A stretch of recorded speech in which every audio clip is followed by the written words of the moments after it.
Chukizo la uharibifu awamu ya pili ni utawala huu wa pembe ndogo, ni utawala wa pembe ndogo, kwa sababu utawala wa pembe ndogo ilichomoka au ilichomoza katika utawala huu wa Rumi, utawala wa Rumi, kwa sababu inaeleweka kabisa kwamba Rumi baada ya kushindwa kutawala dunia kwa namna ya kisiasa, ilitoa mamlaka, ilikabidhi mamlaka katika kiongozi wa nini, au iliachia mamlaka yake kwa kiongozi wao wa kidini. Kwa kiongozi wao wa kidini ambaye kwa kipindi kile walikuwa wanamuita kaka, baadaye akapanda cheo akaanza kuitwa papa. Kwa huyu yeye ndiye akachukua mamlaka ya nini? Akachukua mamlaka ya kuwa kiongozi wa kiserikali, lakini pia akawa kiongozi wa kidini. Kwa hiyo unaposikia chukizo la uharibifu, ni utawala wa Rumi. Huu utawala wa Rumi ulikuwa umegawanyika katika sehemu kubwa mbili. Sehemu ya kwanza kulikuwa kuna Rumi ambayo ilikuwa inajihusisha na habari za siasa. Sehemu ya pili ilikuwa ni Rumi ambayo ilikuwa inajihusisha na habari za ibada.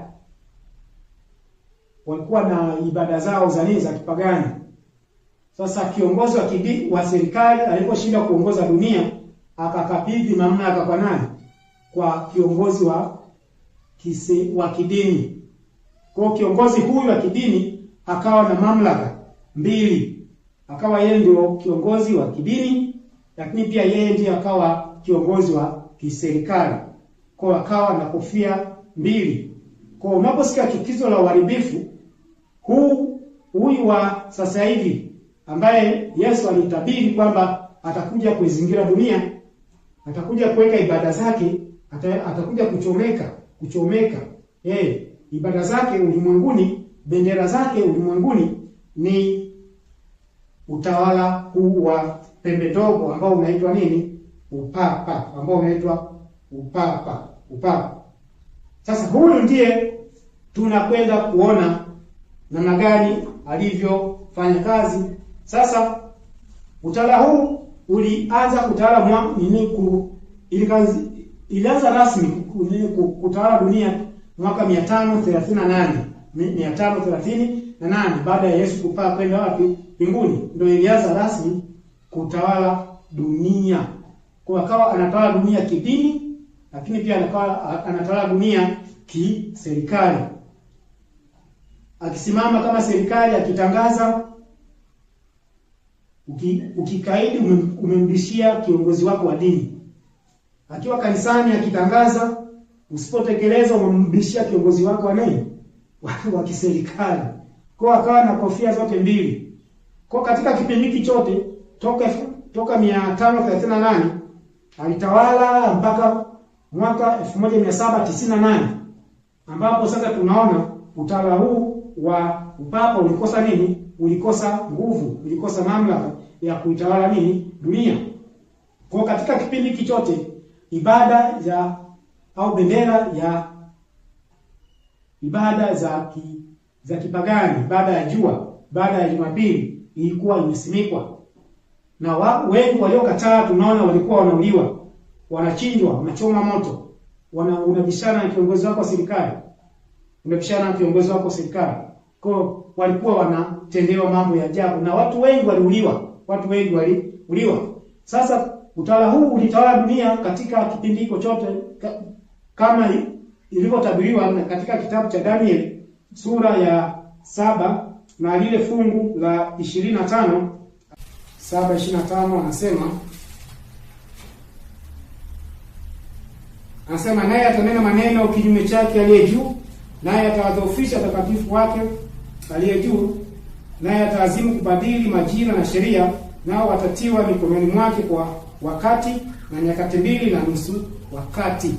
Kwa Danieli alitabiri utawala huu wa pembe ndogo au utawala huu wa Kirumi au utawala huu wa kipapa utatawala dunia kwa nyakati moja, yani mwaka huu mmoja, lakini pia itatawala dunia kwa nyakati 2.5 wakati. Ukijumlisha hapo ni sawa sana miaka 3.5 ambao miaka 3.5 ni sawasawa na miezi 42.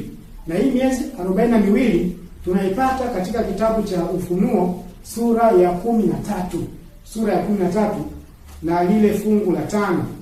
Nabii wa Mungu alielezwa nini maana, alielezwa juu ya miezi hii 42.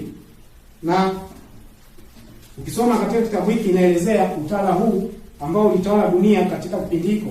Hebu tuanze fungu la kwanza, fungu la pili hadi fungu la 5. Nasema na yule mnyama niliyemwona alikuwa mfano wa chui, na miguu yake ilikuwa kama miguu ya dubu, na kinywa chake kama kinywa cha simba. Yule joka akampa nguvu zake na kiti chake cha enzi na uwezo mwingi. Nikaona kimoja cha vichwa vyake kana kwamba kimetiwa jeraha la mauti, na pigo lake la mauti likapona. Dunia yote ikamsajabia mnyama yule, wakamsujudu yule joka, kwa sababu alimpa huyo mnyama uwezo wake. Nao wakamsujudu yule mnyama wakisema, ni nani afananaye na mnyama huyu? Tena ni nani awezaye kufanya vita naye? Naye akapewa kinywa cha kunena maneno makuu ya makufuru. Akapewa uwezo wa kufanya kazi yake miezi 42. Sasa huu ni utawala wa pembe ndogo, ambao ni utawala wa upapa, ambao ulitawala dunia kwa muda wa miezi 42. Sasa muda wa miezi 42 unapopeleka katika masuala ya unabii ni sawasawa na muda ili uweze kujua unatakiwa uchukue miezi 42 uzidishe mara mwezi mmoja, yani idadi ya siku mara siku 30, unapata siku 1260.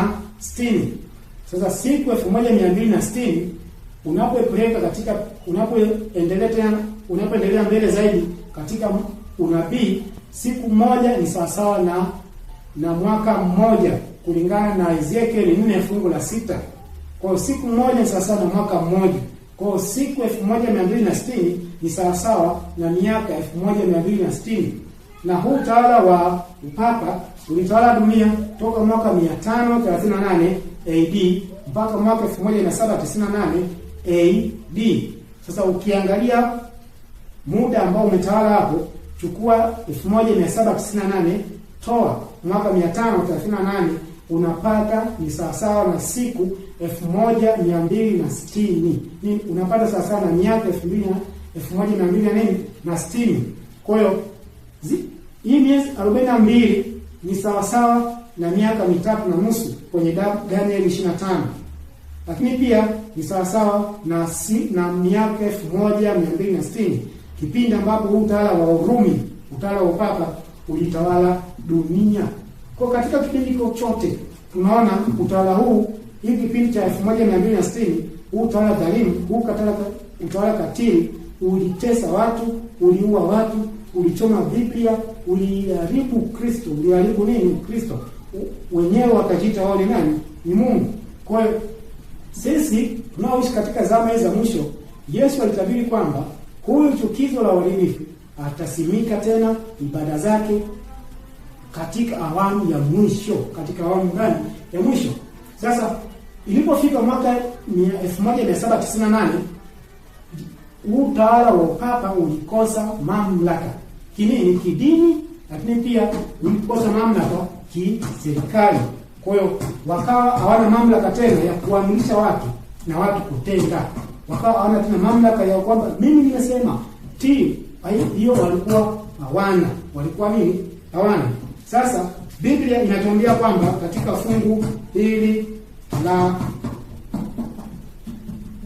3 nasema, nikaona kimoja cha vichwa vyake kana kwamba kimetiwa jeraha la mauti, na pigo lake la mauti likapona. Dunia yote ikamsajabia mnyama yule.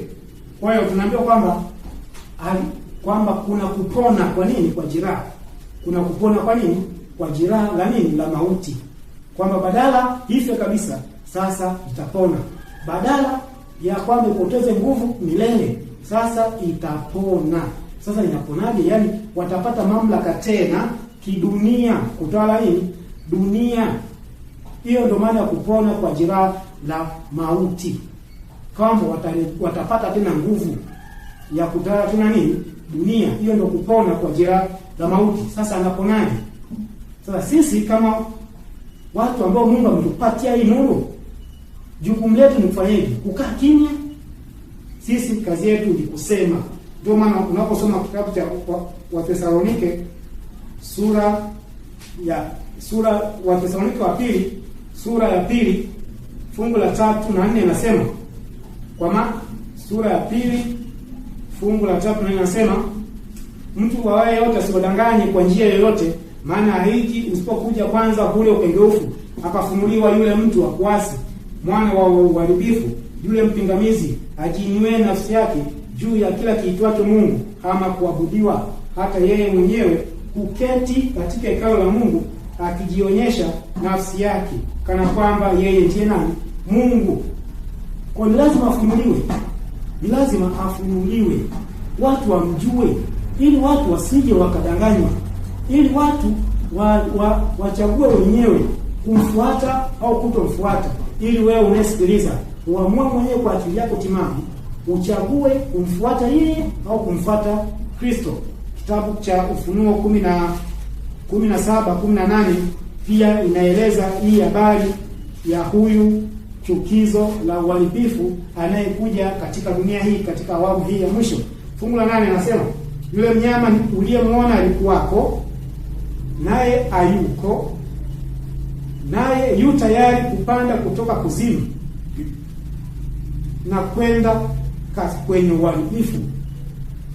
Kwa huyu mnyama alikuwako, naye hayuko, naye yu tayari kupanda kutoka katika kuzimu.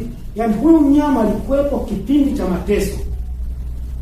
Sifa za huyu mnyama anayekuja, alikuwepo kipindi cha mateso, baadaye akapoteza nguvu. Sasa atakuwako, yaani atarudi tena katika mamlaka, kutesa watu, kunyanyasa watu, kuua watu. Atarudi tena. Kwa sisi kazi yetu ni kusema. Kazi yetu ni kusema. Sasa kuna mikakati mingi ambayo inafanywa kwa ajili ya kumsimika huyu mpinga Kristo au kumrejesha tena huyu chukizo la uharibifu. Tumekuwa kwa kuangamizwa kwa mji wa Yerusalemu ni onyo kwetu.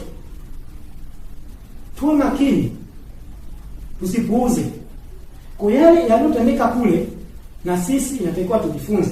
Sasa tulijifunza kwamba mji wa Yerusalemu kuna mambo yalitendeka pale ambayo ni kwetu sisi ni onyo kali. Ni onyo kali. Katika mji wa Yerusalemu, ule mji ulizingirwa.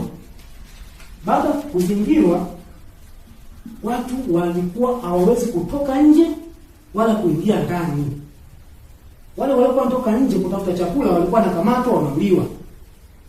Sasa na sisi dunia hii dunia inakwenda kuzingirwa.